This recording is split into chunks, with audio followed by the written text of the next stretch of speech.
Abacus IA vient de lancer IA Supercomputer et l'idée de base est la suivante. Pour environ 10 dollars par mois, Abacus veut offrir aux utilisateurs un ordinateur cloud toujours actif où des agents IA peuvent créer, déployer, héberger et exécuter de vrais logiciels, pas seulement générer du code ou créer un prototype. Construire l'application, connecter la base de données, l'exposer en HTTPS, la maintenir en ligne et permettre l'accès via une URL publique. La course à la programmation par l'IA est déjà très encombrée. Ce que Abacus essaie d'ajouter, c'est la couche d'infrastructure manquante autour de ces agents. Selon eux, Supercomputer offre aux utilisateurs un environnement cloud Ubuntu Linux avec 2 vCPU, 8 Go de RAM, stockage disque persistant, base de données SQL intégrée, stockage cloud compatible, S3 accès terminal, accès SSH, intégration GitHub, intégration AWS, sous-domaine personnalisé et déploiement HTTPS en un clic via Abacus et iCloud. L'écart est simple. L'IA peut écrire l'application, mais quelqu'un doit encore la mettre en ligne. Abacus tente d'intégrer cette dernière étape au travail de l'agent. La plateforme donne aux utilisateurs accès à plusieurs agents de codage IA dans le même environnement.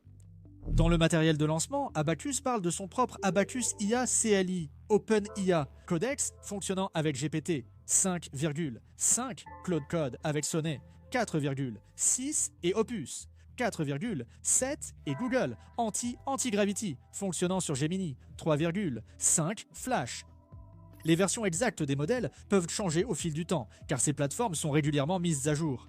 Vérifiez la page Abacus actuelle avant d'utiliser les noms exacts en production. Supercomputer est pensé comme un lieu où divers agents de codage utilisent un vrai système de fichiers, un terminal, une base de données et un environnement de déploiement. Un exemple clair est la démonstration d'hébergement d'IA open source. Dans cette démonstration, Abacus montre son interface en ligne de commande déployant Qwen 2,5, un modèle de langage open source de 500 millions de paramètres avec une interface de chat public. L'utilisateur fait une demande en langage naturel et l'agent s'occupe de la configuration.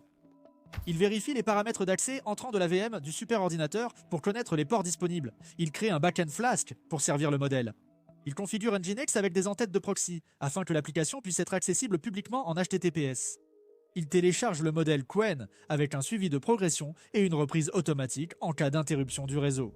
Il gère les contraintes d'espace disque. Il vérifie que l'application fonctionne localement sur localhost. Ensuite, il vérifie que l'URL publique abacusc.cloud fonctionne.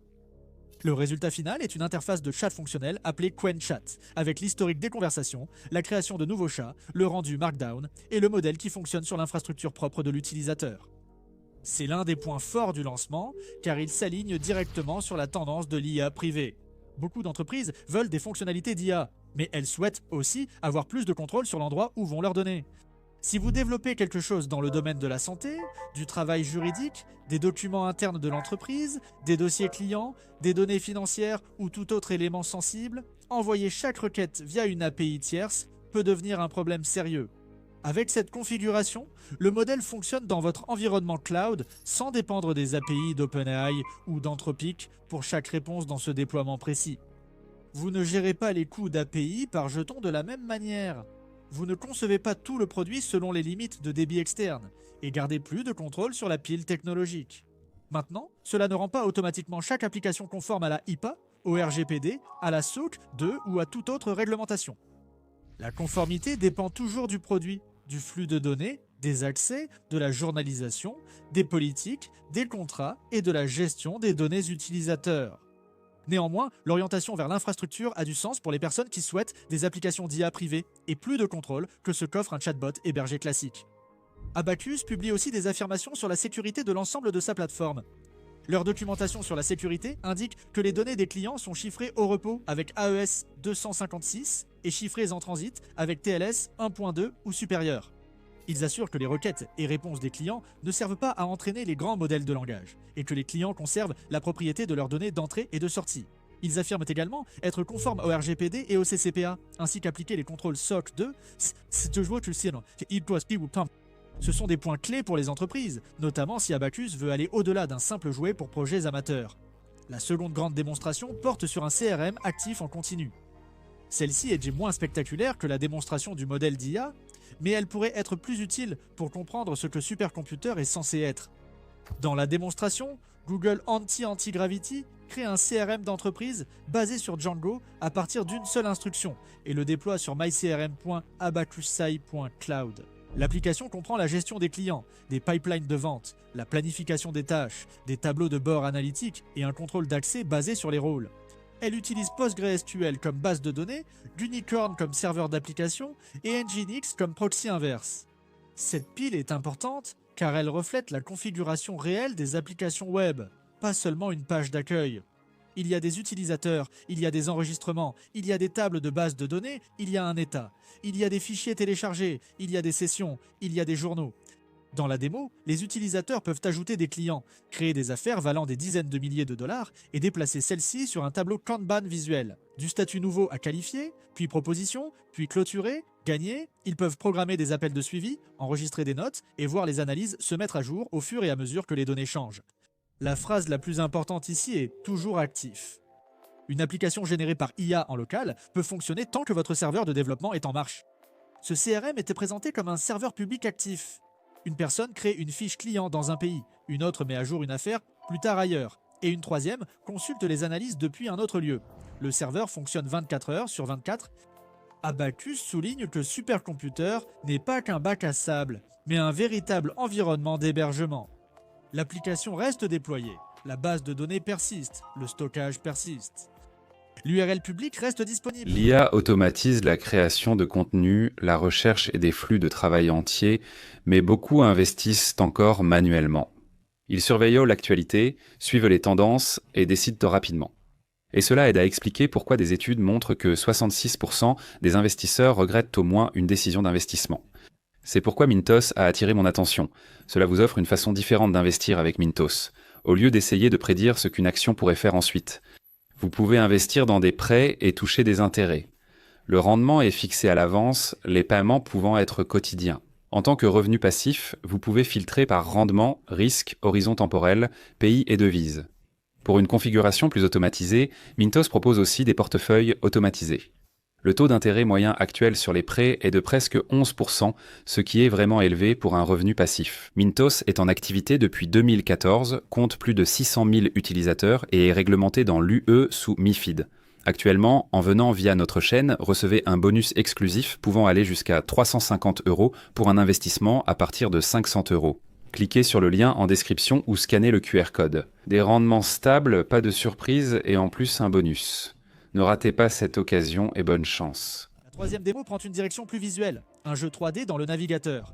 Abacus montre Claude Code exécutant Sonnet 4.6 pour créer un jeu appelé Stranger Runner. C'est un endless runner inspiré de Stranger Things, avec un gameplay à 3 voix façon Subway Surfer. Techniquement, il utilise 3.jsr, 160, WebGL, Unreal Bloom Pass pour l'effet néon, un mappage de tons cinématographiques, des ombres personnalisées, du brouillard dynamique et 2 dimensions changeantes. Une dimension est Hawkins la nuit, avec des lampadaires et des voitures abandonnées. L'autre est le monde à l'envers, avec des vrilles lumineuses et des obstacles à la manière des Démogorgons. Le joueur évite des barrières, collecte des gaufres égaux pour marquer des points, récupère des boucliers pour être temporairement invincible et la vitesse passe de 17 à 50 unités par seconde avec la difficulté. L'IA crée également un système de combo, la sauvegarde du meilleur score via le stockage local, une interface de style CRT avec des effets de ligne de balayage et des commandes par glissement adaptées aux mobiles. Selon le matériel de démonstration, le processus complet de la demande au jeu public en ligne prend 8 minutes et 52 secondes. C'est une démonstration spécifique, conçue pour montrer la rapidité. Le but n'est pas de dépasser un jeu fait par un studio professionnel. L'objectif, c'est qu'un agent IA puisse créer la logique de rendu, les mouvements, l'interface utilisateur, le système de score, les contrôles mobiles, les effets visuels et le déploiement en un seul processus court. Ensuite, la démonstration de l'application Mac sous macOS relève d'une autre catégorie. Dans celle-ci, Codex CLI avec GPT 5,5 crée une application de bureau appelée Night Owl. Elle est présentée comme un espace de travail faisant office de second cerveau, avec une esthétique Dark Academia de tableaux en liège. L'application offre des notes autocollantes numériques, du papier texturé, des tableaux en liège épinglés, des ombres, des effets de ruban adhésif et un hibou compagnon animé par IA. L'IA génère non seulement le code de l'application, mais aussi des illustrations conceptuelles pour orienter la conception. Elle met en place un projet Electron vite, configure TypeScript, résout les conflits de dépendance NPM, ajoute des connexions sémantiques entre les notes et inclut un rappel contextuel basé sur le RAG. L'utilisateur peut donc échanger avec le hibou sur ses notes. L'assistant peut résumer les thèmes, repérer des schémas et faire ressortir des idées oubliées de l'espace de travail.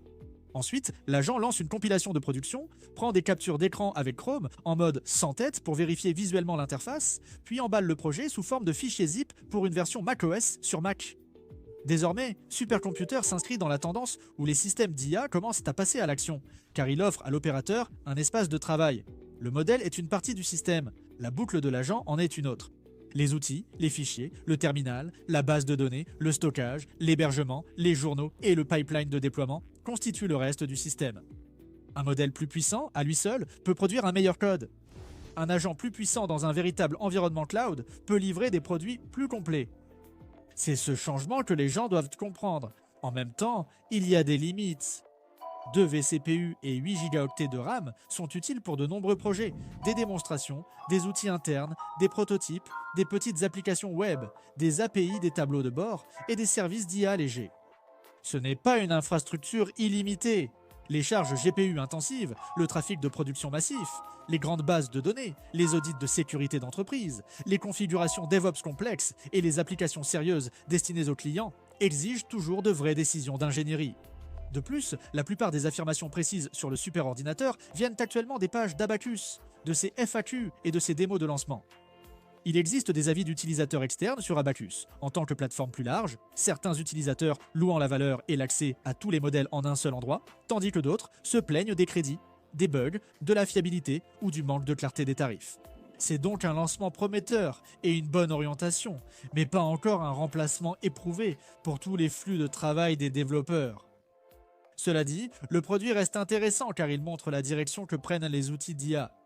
La prochaine vague de codage avec l'IA ne dépendra peut-être pas uniquement du modèle qui obtient le meilleur score au test de référence. Il pourrait s'agir de savoir quel système peut prendre une idée et la faire avancer plus loin dans le véritable pipeline logiciel. Donnez votre avis en commentaire. Selon vous, cet outil d'IA aide-t-il vraiment les développeurs ou est-il encore trop tôt pour faire confiance à des agents pour un déploiement logiciel complet ? Aimez la vidéo si vous l'avez trouvée utile, abonnez-vous pour plus d'actualités sur l'IA et merci d'avoir regardé.